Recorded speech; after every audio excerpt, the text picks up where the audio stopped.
Shalom à tous, Baruch Hashem. On a le zchut de pouvoir reprendre le Chok HaEmuna, Chelek Dalet. Et on est le 8 Elul, Be'ezrat Hashem Yitbarach. On reprend donc le journal de la foi. Donc le Rav, il nous reprend le compte des 7 mendiants. On l'a déjà vu dans le cours précédent. Je vous renvoie au cours précédent. Et il va leur expliquer maintenant qu'est-ce que Rabbi Nachman a caché comme secret extraordinaire dans ce compte-là. Le roi, c'est Hashem Yitbarach. Il veut faire régner son fils de son vivant. Qu'est-ce que ça veut dire faire régner son fils de son vivant? Il veut que l'homme y réussisse. Il veut que l'homme y réussisse dans ses actions. Avec la conscience que sa force de réussite, elle lui est transmise par son père.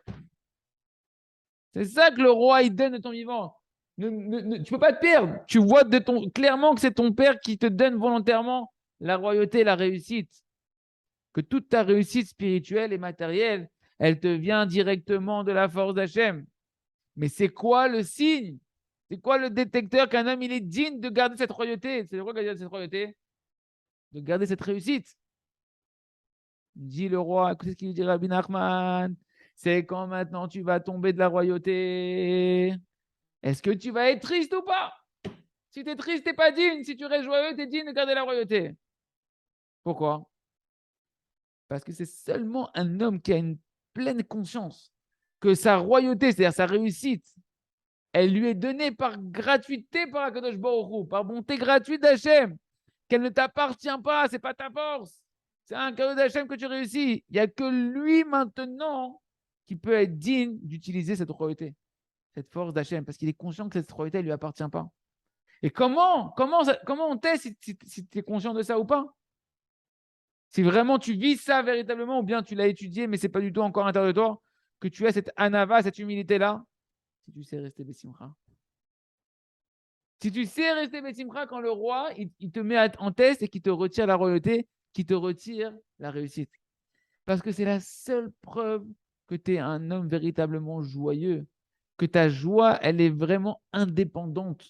Elle dépend de rien, ta joie. Celui qui a une véritable joie, il n'est pas joyeux parce qu'il y a une raison, il y a une raison à sa joie.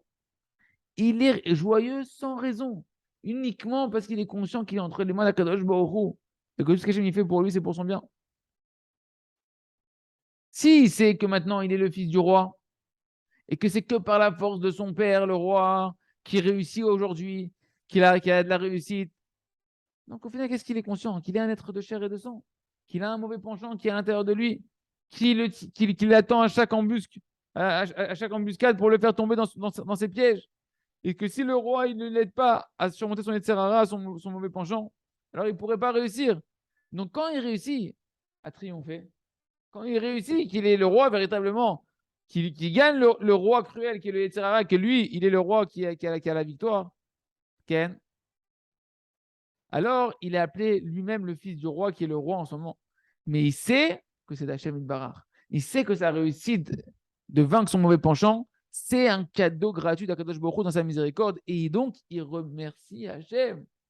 Tous les jours, tu dois dire merci à Hachem qu'aujourd'hui, je ne suis pas tombé, aujourd'hui que j'ai réussi à aller au Beth Midrash, faire ma tefila, à être sanoua, à préserver mes yeux, etc., à ne pas mettre en colère. Et tu remercies beaucoup, parce que tu es très conscient que c'est un grand, grand, grand cadeau. Ce n'est pas ta condition naturelle. Et quand il ne réussit pas, c'est-à-dire qu'il a tombé de la royauté, il ne voit pas ça comme une dégringolade. Il voit juste qu'il est retourné à sa situation de base, à sa condition véritable, qu'au final, il est un être humain, avec un très gros mauvais penchant, avec beaucoup d'orgueil, beaucoup de cruauté à l'intérieur de lui, et que cette fois-ci, Hachem, il ne m'a pas aidé, il ne m'a pas donné la royauté, il ne m'a pas aidé à surmonter et à transcender ma nature. Et c'est ça ton épreuve. Est-ce que tu vas t'enorgueillir? Est-ce que tu vas maintenant te culpabiliser? Ou est-ce que tu vas réussir à ne pas t'enorgueillir, à ne pas t'en vouloir, que tu es tombé là où tu es tombé dans tel et tel défaut? Parce que si tu si tu es triste, qu'est-ce que ça veut dire? Genre, j'aurais pu ne pas tomber. Genre, moi, j'avais la force. Normalement, c'est pas normal. C'est pas moi. Moi, je suis pas.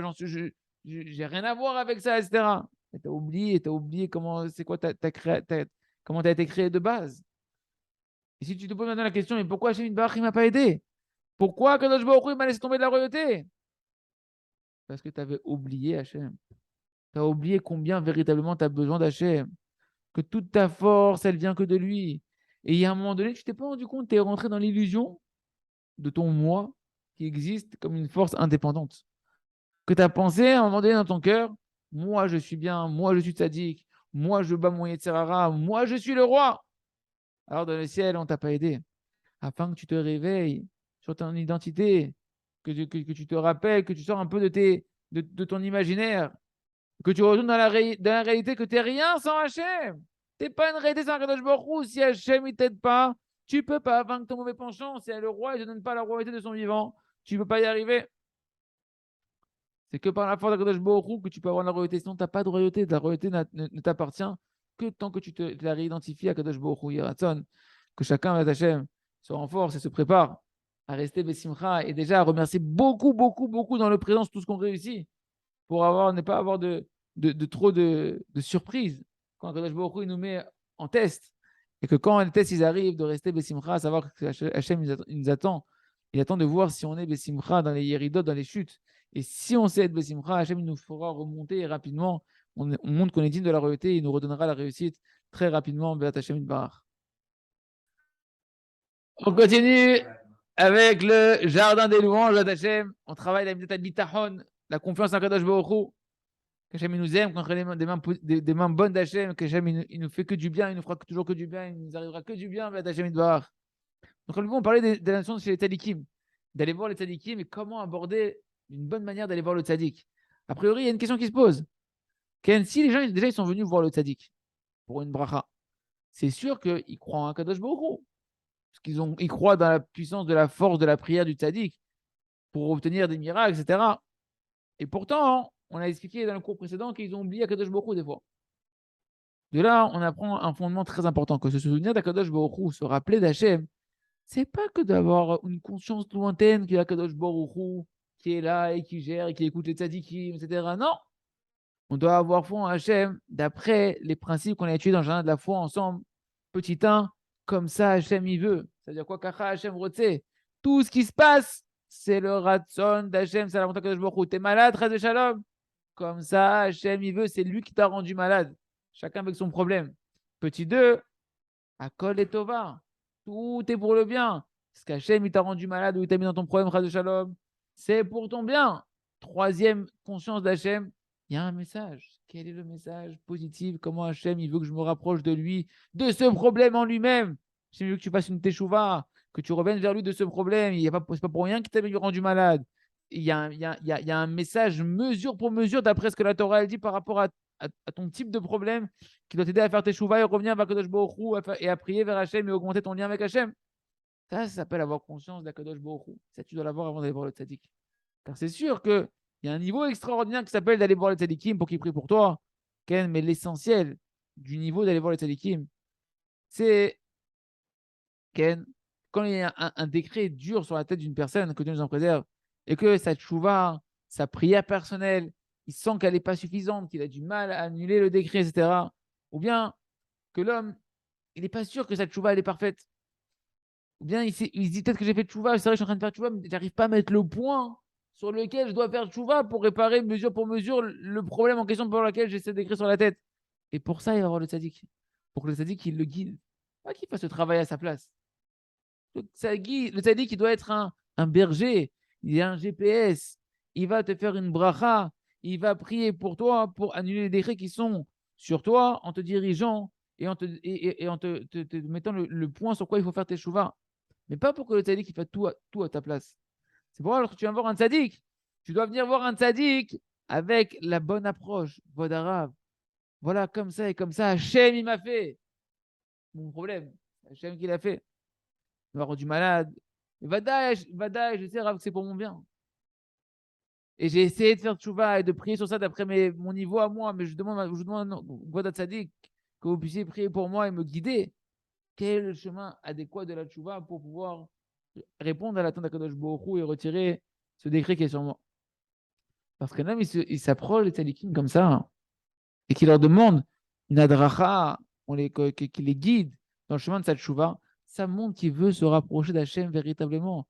Il ne cherche pas en réalité, Ken, il ne cherche pas que le tzaddik fasse tout pour lui. Il cherche à travers le tzaddik que le tzaddik il le rapproche encore plus d'Hachem, du message d'Hachem. Et pas que le tzaddik, juste, il te délivre de ton problème sans te rapprocher d'Hachem. Que c'est ça, la plupart du temps, les gens, ils viennent, ils s'en foutent de se rapprocher d'Hachem ou pas. Ils veulent juste une incantation magique. J'ai des problèmes dans ma vie, enlève-moi ces problèmes. Tu n'as rien compris au message d'Hachem. Ton problème, c'est une lettre d'amour d'Hachem. C'est lui qui cherche que la délivrance. Ça ne donne pas de la satisfaction ni à Hachem ni au tzaddik. Hachem ne t'a pas envoyé des problèmes dans ta vie juste pour que tu cherches à te délivrer de tes problèmes. Mais pas une punition juste pour que tu dis je veux plus de la punition. Okay, c'est un message bénéfique pour toi. Et de nombreuses fois, c'est la raison pour laquelle un homme il n'a pas de délivrance lorsqu'il va voir un tzaddik. Parce qu'il ne cherche pas à se rapprocher d'Hachem. Et le tzaddik, il sait que si maintenant il lui fait une délivrance pour cet homme-là, eh bien, il est en train de faire le contraire de ce qu'Hachem il veut. Parce qu'Hachem, il voulait que cette personne-là, à travers son problème, il se réveille à la tchouva. Et si le tzaddik, maintenant, il lui enlève son problème sans lui faire tchouva, sans le réveiller à revenir vers Hachem, il va rester en train de dormir dans l'obscurité, comme il était au préalable. Et au final, il a squeezé le message d'Hachem. Puissant ce qu'on est en train de voir ici, c'est extraordinaire. Donc, il dit également d'autres raisons pourquoi des fois le tzaddik, c'est pourquoi des fois le tzaddik aussi, il ne veut pas vraiment amener la délivrance sur un homme. Sauf s'il voit que peut-être que par la délivrance qu'il va recevoir et le miracle qui va se passer par le tzaddik, ça peut peut-être éveiller l'homme à se secouer et à faire teshuva. Et c'est pourquoi j'ai entendu au nom de Rabbi David Yehudaïov, Zatzal, qui était marié avec la fille de Baba Saleh. Ouais, le gendre de Baba Saleh, qui était un tzaddik nistar. Il a raconté comme ça que lorsque on venait voir Baba Saleh et que les gens ils demandaient à Baba Saleh la refoua, la guérison, la santé, la parnassa, stam comme ça, Baba Saleh, s'il vous plaît, dites-moi le tzaddik, parnassa. Comment ils les appelaient Baba Saleh ces gens-là? Pas devant eux, mais les chitzonim, des gens superficiels, des gens qui sont extérieurs, sur l'extérieur, sur la façade, Facebook, sur le Face. C'est ce qu'on monte à l'extérieur, la vitrine. Ils sont tendus, ils ne sont pas venus pour l'intériorité. Ils ne sont pas venus pour se rapprocher d'Hachem, de leurs problèmes. Ils m'utilisent à moi pour leur superficialité, pour leur. Ils viennent juste pour solutionner leurs problèmes. Ils croient que je suis une boîte à solutions, une boîte magique. C'est-à-dire quoi hein? Ils sont mahamim dans le tzaddik et dans Hachem, mais pas de la bonne manière. Pas de la bonne manière. C'est ça qu'on apprend ici. Dans beaucoup de cas, des gens, ils voyagent, ils vont sur les tombeaux des tzadikim et ils font des trajets pour aller jusqu'à Ouman, pour aller jusqu'à chez le Rabbi Lubavitch, où tu veux, etc. Parce qu'ils ont entendu que là-bas, il y a des délivrances. Et ils veulent aussi avoir des délivrances. Mais ils ne veulent pas se rapprocher encore d'Hachem. Et c'est Abaya. Si tu vas jusqu'au tzaddik, jusqu'à un kever d'un tzaddik, jusqu'à un tzaddik vivant, sans chercher à travers ton problème à te rapprocher d'Akadosh Baruch Hu, alors sache que tu n'as pas compris ce qu'Hachem veut de toi, ton problème. Tu ne réponds pas à l'appel d'Hachem ici. Hachem, il t'a frappé, il t'a mis un coup dans la tête, il t'a mis un coup dans ta vie pour te rapprocher de lui, pour ton bonheur à toi, pour te donner encore plus de bonheur en te rapprochant de lui. Au final, ça veut dire quoi? Que tu as oublié Akadosh Baruch Hu. Et la que Hachem nous aide à ne pas oublier Akadosh Baruch Hu, de se réveiller quand il y a des choses qui nous tracassent, de se réveiller, message d'Hachem positif d'Akadosh Baruch Hu, et quand on voit le tzaddik, d'aller avec cette conscience-là vers le tzaddik, et comme ça donner du nachat roch Akadosh Baruch Hu et au tzaddik, et d'avoir de véritables délivrances de Hachem Itbarach. On continue Hachem avec les champs et forêts pour faire l'entrée du Bodédout de Hachem. Rappelez-vous qu'on avait vu cette ségoula dans la génération de faire 6 heures d'Itbodédout consécutives pour solutionner rapidement un problème. Il y a un élève qui a fait 6 heures d'Itbodédout sur un sujet et il n'a pas vu de résultat. Pas été délivré. Il me voit il dit Godarav, j'ai fait 6 heures. Pas de résultat. Est-ce que je dois faire encore 6 heures? C'est de bons élèves, ça, ils sont chauds. Et le Rav, il a dit Badaï, si tu veux, tu peux refaire encore 6 heures, c'est très bien. Mais il faut aussi que tu saches que les 6 heures que tu as déjà fait, elles ont déjà agi. Tu ne vois pas encore le résultat dévoilé de tes prières. Mais maintenant, tu peux savoir que si tu as fait 6 heures, souris, attends. Pourquoi? Parce qu'on ne voit pas toujours des résultats immédiats à la prière. Même si elle a été exaucée, il se peut que la délivrance, elle va arriver après quelques mois, après 6 mois, après 1 an, mais elle va arriver. À quoi ça ressemble, il dit le Rav? C'est comme une personne qui vient faire une demande de visa, qui veut un passeport, même si sa demande elle a été acceptée, et ben, tant que, et même si on te donne le passeport, si sur le visa, la date qui a été marquée, elle n'est pas encore en vigueur, ton visa, tu ne peux pas l'utiliser. C'est peut que ton visa il va marcher que dans 8 mois, c'est peut qu'il va marcher, etc. Ou tu vas le recevoir dans 8 mois, même si on a accepté ta demande. Et ben, c'est pareil dans les sujets pour lesquels on est en train de prier. Il y a des programmes divins, des comptes célestes pour chaque chose. Et Hachem, il sait exactement l'heure adéquate où ça va être idéal pour toi que cette chose-là, elle arrive. Alors, tu peux l'accélérer, mais tu ne sais pas exactement comment Hachem il a calculé pour que ça soit le bon moment pour toi. C'est pourquoi chaque chose elle a son heure. Et une seconde précise quand chaque personne elle doit recevoir ce qu'elle doit recevoir. Et donc, nous, on doit avoir une émouna shlema que la tfila, constamment, elle agit et elle opère. Qui a tfila, parce que la prière, elle transperce les cieux. Elle transperce les cieux. C'est pourquoi celui qui est mamash attaché au sujet de la tfila, eh ben, heureux est sa part dans ce monde-là, dans le monde futur, parce qu'il verra des conséquences extraordinaires à ses prières, que ce soit immédiatement ou un peu plus tard. Comme Rabbi Nathan de Breslev, que son mari nous protège, qui a dit à ses chassidim, ce que vous voyez que moi aujourd'hui, à la fin de sa vie, il disait ça, que je suis tout se passe bien dans ma vie, que tout roule comme sur des roulettes. Il a dit, c'est parce que quand j'étais jeune, j'ai prié sur tous les sujets. Et maintenant, tout se passe bien. Mais avant, c'était la galère. Les prières se sont accumulées et au final, aujourd'hui, tout se passe bien. Hein, comme la retraite. Et voilà qu'il y a un juif, il dit le Rav, qui a été dans des dettes terribles, des dettes astronomiques. Et sa femme, elle lui a dit, c'est quoi? Elle dit, va aux États-Unis, va ramasser de l'argent là-bas, nos dettes, elles sont trop grosses. Et il ne savait pas où il devait partir, pas partir. Et il est parti prendre conseil auprès du Rav. Qu'est-ce qu'il pense dessus?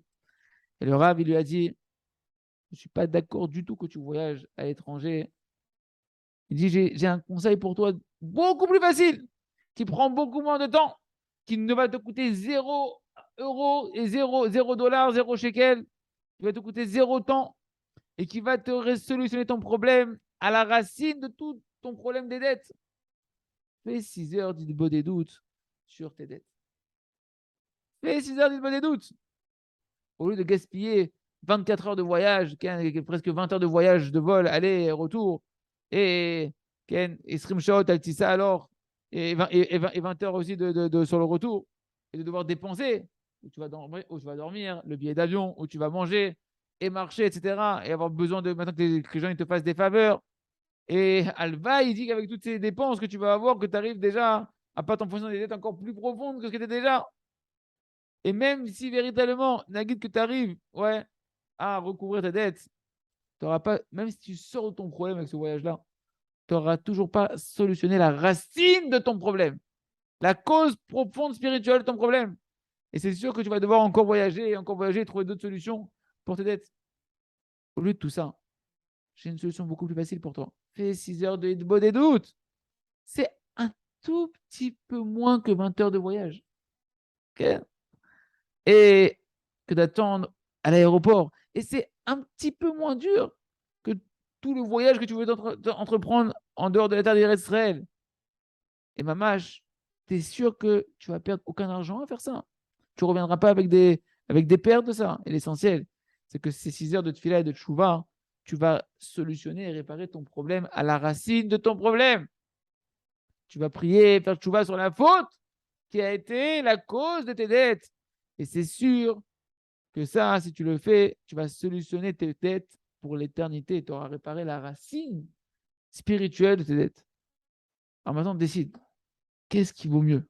Que tu voyages aux États-Unis pour récolter de l'argent ou que tu ailles trouver un endroit de verdure, une forêt, un jardin, et que tu tiennes là-bas devant celui qui t'a envoyé ton problème de dette et qui a exactement la solution à ton problème, qui est Akadosh Baruch Hu, et qui peut t'arranger et qui veut t'arranger ton problème en venant devant lui et faire 6 heures d'une bonne doute. Je pense qu'on a tous la réponse et on continuera avec Hachem à voir la suite de cette aventure demain dans la suite du Chok Haïmouna avec Hachem Idbar. On continue avec le journal de la sagesse. Le Rav nous dit, donc on est sur les conclusions du conte de Rabbi Nachman du sage et du simple. Sache que l'étude de ces contes de Rabbi Nachman elle s'accompagne en réalité, on voit de beaucoup d'exemples qui sont des exemples sensationnels qu'on arrive à imaginer et à vivre. Et c'est beaucoup plus puissant qu'en réalité que le terme Assim Milimoud derrière chez le Rayon Bilva. C'est beaucoup plus puissant que de la théorie. Là, c'est pas de la théorie. Le conte, c'est une histoire. Tu vois comment ça s'est vécu.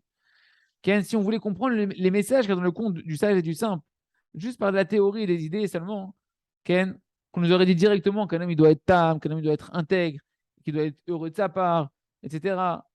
Et qu'un homme il doit regarder que ce qui lui arrive à lui dans sa vie sans se comparer avec les autres, etc. Ces choses-là, elles n'auraient pas eu suffisamment de force pour nous influencer à nous comporter comme ça. Comme ici, on a le cas des exemples vivants. Mamash, qu'on voit Kipchuto, comment ça se traduit dans les midot, dans les traits de caractère, en voyant comment le tam, avec l'image du tam, comment lui se comportait, le simple, comment il se comportait. Et pareil pour les sagesses. Si on a dû par la théorie te dire que c'est pas bien d'être dans la gava, dans l'orgueil, dans la plainte, etc., Ken, ça aurait été très difficile. Tandis que maintenant qu'on t'a montré l'image du Chacham, l'image du sage, dans tous ses finesses, Ken, eh ben, c'est clair pour nous que celui qui va dans le chemin de la sagesse, de la philosophie et de l'hérésie, au final, il va hériter l'enfer sur terre et l'enfer après, Ken, et qu'on doit s'écarter de la moquerie et de ne pas s'appuyer sur sa propre intelligence. Ken. Et là, les choses, elles ont une force et une profondeur. Ken, que c'est ça le but du conte de Rabbi Nachman, c'est de te faire rentrer directement, tachles, de quoi on parle et que tu puisses savoir comment le traduire dans ta vie à toi. De là, on comprend, Ken, que même les explications qu'on a expliquées sur le conte de Rabbi Nachman, eh ben, elles n'auraient pas pu avoir leur force, un match aussi puissant sur le lecteur, sans le conte en lui-même de Rabbi Nachman. C'est-à-dire que c'est le conte qui fait tout le travail. C'est le conte sur lequel on s'appuie avec la description de Rabbi Nachman, qui réveille véritablement avec le langage saint de Rabbeinu Akadosh, qui décrit d'une manière extraordinaire le tam. Sans ça, alors toutes les explications, au final, seraient restées vides de puissance. De voir le Haram, comment il fait des erreurs, le sage, comment il fait que des erreurs avec son hérésie et où est-ce qu'il en arrive. En particulier que Rabbi Kadosh, il nous a décrit ça de manière, mâche, très grossière, avec plein de détails, etc., pour qu'on puisse véritablement acquérir ces qualités-là dans tous les sujets de la vie, que ce soit la nourriture, comment manger, boire, s'habiller, shlom bayit, l'entente conjugale, les conversations entre amis, les relations humaines. Tout ça, Rabbeinu, Mamash, il nous l'a fait pénétrer dans notre cœur, dans notre âme, pour qu'on puisse l'acquérir et que le lecteur, quand il va lire tout ça, ça rentre profondément en lui et que ce soit des messages concrets dans la vie de tous les jours. On continue avec le Sefer.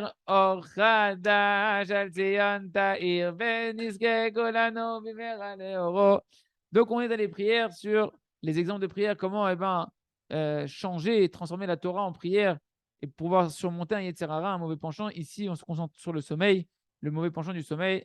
Voilà, on continue les prières que le Rav Arush nous ramène, soit des l'écouter de fila de Rabbi Nathan, soit des prières que le Rav Arush a compilées à travers les sources que l'on a ramenées. Maître du monde, donne-moi de la crainte du ciel. Je t'en prie, Ribono Shalom, donne-moi de la crainte. Aide-moi à avoir peur de toi. Aide-moi à que la fatigue ne prenne pas le dessus sur moi, que je n'oublie pas mon judaïsme au moment où se renforce sur moi la fatigue. Et donne-moi la force de combattre le Yetzirara du sommeil, de le vaincre et de me tenir et de te remercier même sur les souffrances qui sont, quelles souffrances? Les souffrances de la fatigue.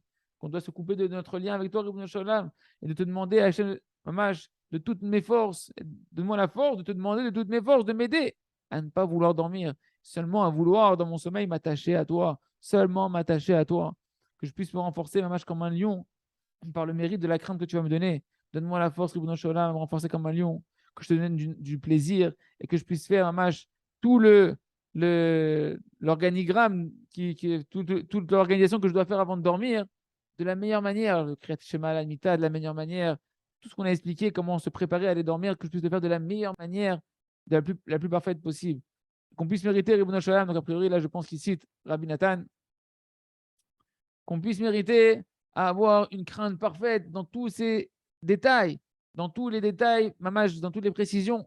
Et nous, Ribono Shalom, aie pitié de nous, dans ta miséricorde infinie, dans tes bontés extrêmement grandes et extrêmement puissantes. Réveille-nous de notre sommeil, car dans nos nombreuses fautes, le sommeil s'est déjà renforcé sur nous d'un renforcement terrible.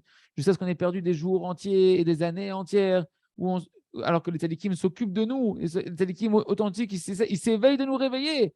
Il s'éveille de nous sortir de notre torpeur et de notre sommeil de tellement de manières, avec toutes sortes de stratagèmes, de toute leur force, et ils se fatiguent pour nous. Et ils ont contracté ta lumière divine à Kadosh Baruch Hu, pour nous réveiller, pour nous éclairer de la lumière du visage de ta Torah Gdosha. Et ils ont habillé la lumière du visage de la Torah Gdosha de telle manière et telle manière, en nous donnant de telles explications, des contes merveilleux, des temps ancestraux par lesquels normalement on était censé se réveiller, qu'on a entendu directement de leur bouche, des paroles extrêmement élevées, très fortes, avec une lumière infinie, des choses qui se tiennent dans les hauteurs du monde, des choses qui, des paroles qui sont directement attirées de toi, des paroles qui normalement ont la force de réveiller tous les hommes du monde entier de leur sommeil profond dans lequel ils sont, du plus petit au plus grand. Et malgré tout, on ne s'est toujours pas réveillé, on n'est toujours pas revenu de notre erreur. Et maintenant, il nous reste encore une charité à utiliser, c'est quoi? C'est de crier vers toi, qui est le roi. Qu'est-ce qu'on peut faire, Ibn Shalom? Qu'est-ce que tu ne nous as pas encore fait que les tzadikim, ils ont tous essayé avec nous. Ils ont, de toutes les générations, depuis Matan Torah jusqu'à aujourd'hui, que tous, ils s'efforcent de quoi? De nous réveiller d'un grand éveil. Et personne pourtant ne prête attention à ça. Et moi, je suis comme un pauvre qui sent sa douleur, qui est en train d'agoniser, et je n'ai pas d'autre issue, d'autre sauvetage, si ce n'est de crier vers toi, Ribono Shel Olam, pour que tu me délivres. Vers toi, je crie, Ribono Shel Olam, et réponds-moi depuis ta montagne sainte. Moi, Anish Achavti Vaishana, je vais me coucher à Kitsoti, qui Hachem Ismecheni, mais je vais me réveiller parce qu'Hachem, il va être mon soutien. Fin de citation du Likuté de Philote. Il y a que chacun prenne exemple, prenne l'écouté de Philote pour chaque Yetzirah qu'on veut travailler et qu'on prenne exemple de ces prières-là pour apprendre à prier sur notre Yetzirah. C'est ça le conseil pour travailler sa volonté et qu'Hachem nous conduise dans le chemin dans lequel on veut aller construire cette volonté dans la prière. On continue avec le livre Le Jardin des Louanges, le conte sur la princesse disparue de Rabbi Nachman, le premier conte de Rabbi Nachman. On a vu que l'erreur qui fait qu'au final, il a manqué de délivrer la princesse, c'est que le second du roi, il a vu le bel arbre et qu'il a mangé de ces fruits-là qui vont le faire tomber dans un sommeil profond de 70 ans. Et donc, toute l'erreur, elle démarre des yeux. Qu'est-ce que c'est de préserver ses yeux en profondeur, si on veut expliquer profondément ce sujet-là? L'intériorité de la Shmirat Hainaim, de la préservation des yeux, c'est la Emouna. Ça concerne les hommes et les femmes. C'est-à-dire quoi? Qu'un homme, il sait qu'il vit avec Hachem, qu'il n'y a rien dormi à Kadosh Baruch Hu. Si c'est comme ça, qu'est-ce que je vais chercher à voir? Tout ce que je vais voir, ça va me faire oublier Kadosh Baruch Hu dans ce monde-là. Et il sait également que chaque mouvement qu'il va faire, eh ben, ça doit être fait d'après le Ratzon Hachem. C'est Hachem qui me donne la force de bouger, donc je dois bouger selon ce qu'Hachem il veut que je puisse faire. Si je n'ai pas un message clair d'Akadosh Baruch Hu d'ouvrir les yeux, c'est interdit d'ouvrir les yeux. De qui on apprend ça? Le Rabbi Eliyahu Lopian, Zatzal, il enseignait comme ça que Avraham Avinu, il n'ouvrait pas les yeux plus que les quatre amotes qui l'entourent, plus que 2 mètres autour de lui circonférencés, il n'ouvrait pas les yeux durant toute sa vie. Sauf à quelques fois très particulières, où on voyait qu'il a eu un ordre d'Hachem et là, il a ouvert les yeux plus que ça. À chaque fois qu'Avraham Avinu, il a levé les yeux dans la Torah, c'est marqué. Sinon, ce ne serait pas marqué. Il y a des moments où c'est marqué qu'Abraham, il a levé les yeux. Pourquoi? Donc, le reste du temps, il ne levait pas les yeux. Quand c'est marqué qu'Abraham, il a levé les yeux, c'est que c'est le moment où il a levé les yeux. Sinon, il ne levait pas les yeux. C'est marqué dans la Torah. Lorsqu'il maintenant, il devait aller faire le sacrifice de Yitzhak, il a levé ses yeux et il a vu l'endroit du sacrifice de Yitzhak et le Beth Amikdash, l'endroit du Gilou Shrina, de l'endroit du Beth Amikdash. Il a levé les yeux, il a vu l'endroit au loin pour voir l'endroit de la Shrina. Sans ça, Abraham, il ne levait pas les yeux. Et après, c'est marqué encore une fois à propos d'Abraham qui a levé ses yeux pour prendre le fameux bélier qu'il devait mettre à la place de Yitzhak. Abraham et Enav, Vayar. Il a levé ses yeux, Abraham, et il a vu qu'il y avait un bélier qui avait les cornes enchevêtrées, etc. Et il a pris pour mettre à la place de son fils. Et donc, tu vois que Abraham, c'est marqué, il a levé les yeux et il a vu l'endroit. Ils ont dit, qu'est-ce qu'il a vu? Il a vu la Shrina, la présence divine. Parce que son cœur, il était parfait, Abraham. Même dans son cœur, qu'est-ce qu'il cherchait? Il veut voir que Hachem. Je veux voir que Hachem. Pourquoi je ne lève pas les yeux? Parce que je veux voir que Hachem devant moi, le nom d'Akadosh Baruch Hu, que tout vient d'Hachem, que tout est pour le bien. Je veux voir ce qu'il me. Etc. Donc, comme dans son cœur, il veut voir qu'Hachem, quand il lève les yeux, qu'est-ce qu'il voit? Il voit encore que Hachem. Il voit les endroits où il y a la Shrina. Il voit les endroits où il y a la présence divine qui est dévoilée. Par contre, quand tu regardes Esav aussi, la Torah, elle dit qu'il a levé ses yeux. Pourquoi elle te dit qu'elle a levé ses yeux? Pour te dire la différence dans ce qui se passe dans le cœur d'un juif. Et ça, quand il lève ses yeux, qu'est-ce qu'il voit? C'est marqué dans Bereshit, chapitre 33, va yar et hanashim. Il a vu les femmes. Bien qu'il préservait ses yeux, puisqu'il a levé ses yeux. Quelque part, c'est marqué qu'il a levé, il a levé ses yeux, c'est que ses yeux, ils étaient préservés. Mais pourquoi, quand il a levé ses yeux, alors il a vu des femmes? Parce qu'au final, c'est vrai qu'il a grandi dans la maison de Yitzhak. Il a grandi avec une certaine hiérarchie de Shamaïm, qu'il a vu de son père Yitzhak, il faut préserver ses yeux. Yitzhak, il ne voyait plus rien. Il était complètement dans la chimère des Naïm. Il a grandi avec ça. Mais dans son cœur, il n'a pas travaillé le Yetzirara d'arrêter de vouloir voir les femmes. Et donc, quand il lève les yeux, Hachem lui fait voir ce qu'il veut voir. Tu veux voir des femmes, tu vas voir des femmes. Quand tu ouvres les yeux et que dans la rue, tu vois des femmes, c'est parce qu'au fond de ton cœur, tu as encore envie de voir des femmes. Et c'est ça que Torah nous apprend. Qu'un homme dans lequel il veut aller, dans le chemin dans lequel il veut aller, on le fait aller. Et Rabbi Yaakov Abu Hatzera, Alav Shalom, l'ancêtre de tous les Abu Hatzera, surtout la Ganalenu, disait que tout dépend des yeux. Et si tout dépend des yeux, alors pourquoi la Torah dans le schéma Israël, elle a ordonné d'abord de ne pas aller d'après son cœur et après de ne pas aller après ses yeux? Quand on dit là-bas, vous n'irez pas explorer derrière votre cœur et derrière vos yeux, à travers lesquels vous allez vous prostituer. Dis-moi, d'abord, vous n'irez pas d'après vos yeux et d'après vos cœurs, parce que tout dépend des yeux. Et l'explication, elle est merveilleuse. Il dit qu'en réalité, Kadosh Baruch Hu, il parle à quelqu'un qui est censé avoir la Emouna. Il parle à des juifs. D'accord? Un homme qui a la Emouna. Alors lui, c'est sûr qu'il n'ouvre pas les yeux, il marche les yeux fermés. Quelqu'un qui a la Emouna, il marche les yeux fermés. Donc il n'y a pas besoin de t'ordonner de ne pas ouvrir les yeux. Par contre, qui c'est qui peut lui faire ouvrir les yeux à un homme qui a la Emouna? C'est le cœur. Le cœur, il peut venir le séduire et il peut te faire oublier Hachem, et qu'après, une fois que tu as perdu la Emouna dans ton cœur, tu as envie de voir des bêtises, tu as envie de voir ce monde-là, tes yeux vont s'ouvrir. Donc, première ordonnance, c'est de dire à Yaakov Abu Hatzera, vous n'irez pas après votre cœur, préserve ton cœur. Et c'est marqué également dans le schéma Israël,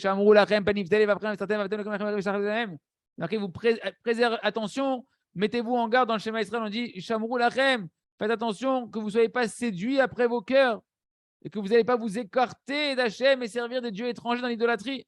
Et il dit le Baal Shem Tov, c'est quoi l'idolâtrie dont on parle? Tu dois faire attention de ne pas être séduit dans ton cœur. Il dit qu'en réalité, dès que le cœur de l'homme, il le séduit un tout petit peu pour avoir envie d'autre chose qu'Hachem, il est déjà dans la mise en garde de ne pas servir des dieux étrangers. Quand dans ton cœur, tu veux autre chose qu'Hachem, déjà, ça y est, tu t'es écarté. Tu perds le lien de la Emouna. Tu es déjà dans un autre service d'Hachem. Tu veux autre chose qu'Hachem. Et donc à ce moment-là, c'est les yeux qui vont s'ouvrir. Après, derrière, il y a Kadosh Baruch Hu nous fasse prendre conscience que tout démarre dans les yeux. Alors nous, que notre cœur, il n'est pas entre nos mains. On doit d'abord préserver nos yeux pour après apprendre à éduquer notre cœur. Mais les Talikim, que leur cœur, il est entre leurs mains. Eux, la Torah leur dit d'abord préservez votre cœur. Et ensuite, ça vous aidera à préserver vos yeux. Et voilà que le second du roi, il s'est tellement fatigué. Il a fait un tel sacrifice pour sortir la princesse. Il est parti dans les déserts, dans les forêts, durant des années, jusqu'à ce qu'enfin il trouve cette forteresse. Et maintenant, son travail, il n'est pas terminé. Il doit encore maintenant, il a dit, la princesse va te mettre dans un endroit pendant un an et languis-toi 2 mois, etc. Il a fait ce qu'elle a demandé, il s'est langui. Et le dernier jour, il a jeûné comme on lui a demandé. Il n'a pas dormi. Des efforts énormes. Et maintenant, au final, il arrive, il est là. Il est prêt à la sortir. Ça y est, cette année, elle est révolue. Il trébuche. Pourquoi il trébuche? Parce qu'il n'a pas préservé les yeux, il nous dit Rabbi Nachman. Il faut être intransigeant sur les yeux. Tu vas sortir la princesse. Tu es en mission pour sortir la Emouna. Ferme les yeux. Sois concentré sur ton objectif. Qu'est-ce que tu regardes? Qu'est-ce que tu cherches? Tu cherches la Emouna, alors ne regarde pas autour de tout ce qui contredit la Emouna. Ça montre que tu n'es pas encore prêt à sortir la princesse. Tu penses qu'il y a encore autre chose qu'Hachem. Il y a quelque chose d'intéressant à voir dans ce monde-là, autre qu'Hachem. Tu regardes autour de toi, qu'est-ce qui se passe? Les belles voitures, les belles femmes, les belles trucs. Si tu avais la Emouna, tu ne regarderais rien. Tu sais qu'il n'y a rien à regarder, il n'y a rien à regarder. Qu'est-ce que j'ai à regarder? Et ainsi, un homme, c'est comme ça pour tous les hommes. Qu'est-ce que tu cherches dans ta vie? Réfléchis quand tu fais des doutes. Qu'est-ce que tu veux? Tu veux la Emouna? Tu veux savoir qu'il n'y a rien à regarder? C'est comme ça, pourquoi tu marches les yeux ouverts? Qu'est-ce que tu as à voir? Il n'y a rien à regarder? Tu es dans un certain endroit, ferme les yeux. Sois concentré. Arriver à cet endroit-là sans oublier Hachem en chemin. Parce que dès que tu vas ouvrir les yeux, tu ne sais pas ce qui va t'attraper. Tu ne sais pas ce qui va te séduire, tu ne sais pas où tu vas atterrir. C'est pourquoi c'est marqué dans l'écouté Moharan, enseignement 67, dans la deuxième partie du côté Moharan. Chez Kol Aberusha Adam Varet Tov Mehara, il dit tout le libre arbitre de clarifier le bien et l'homme le bien et le mal qu'il y a dans l'homme, et donc de clarifier les 4 éléments fondamentaux de la création, ça dépend des yeux, de préserver ses yeux. Tant qu'un homme, il n'a pas encore nettoyé profondément tous les éléments de sa création qui vont être le mal qui est à l'intérieur de lui, tant que tu n'as pas nettoyé le mal qui est à l'intérieur de toi, jusqu'à ce que le mal, il n'ait aucune emprise sur tes mauvais traits de caractère, etc. Alors, partout où tu vas mettre les yeux, il dit Rabbi Nachman, le mal, il peut rentrer. Parce que tu n'es pas clarifié à l'intérieur de toi. Tu as encore du mal à l'intérieur de toi. Donc, partout où tu vois tes yeux ils vont aller, le mal, il peut réveiller le mal qui est encore à l'intérieur de toi. Et tu vas tomber d'avoir un mauvais œil, jalouser, de désirer des choses qui sont interdites, etc. Bien évidemment, encore plus fortement, si tu vois des choses qui sont interdites de regarder. Que là, mamage, c'est sûr que le mal, il rentre encore plus que Dieu nous en préserve. Et il endommage les 248 membres, 365 nerfs et tendons et tout le système du corps de l'homme. Parce que tous les membres du corps de l'homme, il dit Rabbi Nachman, eh ben, en réalité, ils se dessinent dans les yeux d'un homme comme ils enseignent les sages de la médecine. C'est seulement, il dit Rabbi Nachman, celui qui a clarifié complètement tout le mal qui est à l'intérieur de lui, qui s'est complètement purifié, qu'il lui reste plus tout de mal, que lui, il peut ouvrir ses yeux sans être endommagé. Donc, tous les bons juifs disent moi, c'est bon, je peux regarder, ça ne me fait rien.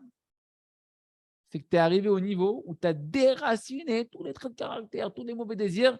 Et toi, ouais, tu peux regarder pour voir une femme, ça ne te fait rien. Sinon, tu es un mytho. Tu es un mytho avec toi-même, tu ne le connais pas. Tu te laisses arnaquer par ton Yetzara qui te fait une bonne histoire. Comme Rabbeinu Akadosh, il a témoigné sur lui-même que pour lui, il n'y a pas de différence entre un homme et une femme. Et c'est Rabbeinu Akadosh. Il n'y avait pas de mal en lui, il n'y avait plus rien d'Yetzara. Que pour lui, il a dit qu'il n'y a aucune épreuve de désir, de passion charnelle, etc. Parce qu'il a tout nettoyé, il n'a plus de mal du tout à l'intérieur de lui. Et on a vu que même des tzadikim noraim, il dit le Rav Arouche, des tzadikim extraordinaires, qui eux aussi ont fait ce travail de clarifier tout le mal qui est à l'intérieur d'eux-mêmes. Malgré tout, ils étaient rigoureux de préserver leurs yeux parfaitement. Baba Saleh. Il était nettoyé complètement pour Hachem. Pourtant, il n'était pas matière latzmo. Il ne s'autorisait pas de regarder les femmes en disant c'est bon, ça ne me fait rien, je vois une femme. Alors qu'il avait déjà nettoyé tout le mal qui est à l'intérieur de lui. Ne crois pas qu'il ne la regardait pas parce qu'il a un Yetzirara. Et puis des Yetzirara, c'était fini les Yetzirara des femmes. Il n'y a pas de Yetzirara des femmes chez Baba Saleh. Il est loin de ça. Et on sait que sa gdoucha de ses yeux, c'était quelque chose de merveilleux, extrêmement rare. Alors nous, on doit faire un kalvachomer à plus forte raison. Un raisonnement d'a fortiori. Si déjà les tzadikim, que eux, s'ils voyaient ce qu'ils voyaient avec leurs yeux, peu importe ce qu'ils voient devant eux, tu peux leur mettre n'importe quoi, ils voient que Dieu. Ils voient que de la divinité. Ouais. Ils sont tellement sanctifiés leurs yeux que tu leur mets n'importe quoi, ils voient que Hachem. Peu importe ce que tu leur mets devant leurs yeux. Malgré tout, ils préservent leurs yeux et ils ferment leurs yeux. Nous, que le mal, il est complètement encore vivant à l'intérieur de nous, qu'on n'a pas du tout éliminé, qu'on n'a pas du tout clarifié, et qu'on est complètement embrouillé à l'intérieur de nous. Et dès qu'on voit un truc, on oublie Hachem. Combien, nous, à plus forte raison, par rapport aux télékim, on doit préserver nos yeux encore plus. Et Ratson, Shinsuke, de se renforcer, hommes et femmes, dans la préservation des yeux, et que comme ça, on puisse se rapprocher encore plus de la Emouna, qui n'a rien dans le Kadosh Baruch Hu, voir quelqu'un Hachem, et que l'amour de Kadosh Baruch Hu, et acquérir la Emouna, cette princesse disparue, Hachem, Chazak, Itrazek.